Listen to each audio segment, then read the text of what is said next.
Assembly మండలి సమావేశాలకు YCP అధినేత వైఎస్ జగన్ సహా ఎమ్మెల్యేలు ఎమ్మెల్సీలు హాజరవుతున్నారు. ఉదయం 9:30కు అసెంబ్లీ హాల్లో వైసీపీ ఎమ్మెల్యేలు ఎమ్మెల్సీలకు సమావేశాల్లో అనుసరించాల్సిన వ్యూహంపై జగన్ దిశానిర్దేశం చేస్తారు. అసెంబ్లీలో ప్రధానంగా ప్రతిపక్ష హోదా డిమాండ్ చేయనుంది వైసీపీ. ప్రజా సమస్యలపై చర్చకు ప్రజల తరపున ప్రశ్నించేందుకే ప్రతిపక్ష హోదా డిమాండ్ చేస్తున్నామంటోంది. ప్రతిపక్ష హోదా ఉంటేనే సభలో ప్రజల తరపున ప్రశ్నించే ఛాన్స్ ఉంటుందని వైసీపీ భావిస్తోంది. ప్రతినిధి సురేష్ జాయిన్ అవుతున్నారు. సురేష్, వైసీపీ వ్యూహం ఏ విధంగా ఉండబోతోంది, ఎట్లాంటి ఎజెండాతో ముందుకెళ్తోంది ఈ సమావేశాలకి?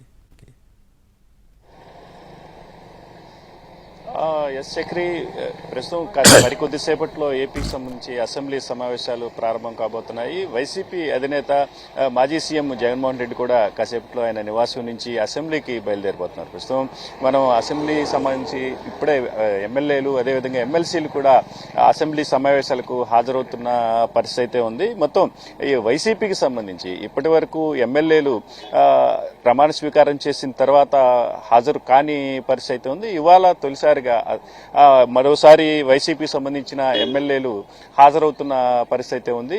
ఆయన ఇంటి దగ్గర నుంచి బయలుదేరిన అనంతరం 9:45 అసెంబ్లీలోనే వైసీపీకి సంబంధించిన ఎమ్మెల్యేలతో పాటు ఎమ్మెల్సీలతో కూడా వైఎస్ జగన్ సమావేశం కాబోతున్నారు. ప్రధానంగా అటు అసెంబ్లీలో ప్రజా సమస్యలను లేవనెత్తడంతో పాటు ప్రధానంగా వైసీపీకి శాసనసభలో ప్రతిపక్ష హోదా ఇవ్వాలని వైసీపీకి సంబంధించిన ఎమ్మెల్యేలు పట్టుబట్టే అవకాశం అయితే స్పష్టంగా కనిపిస్తా ఉంది.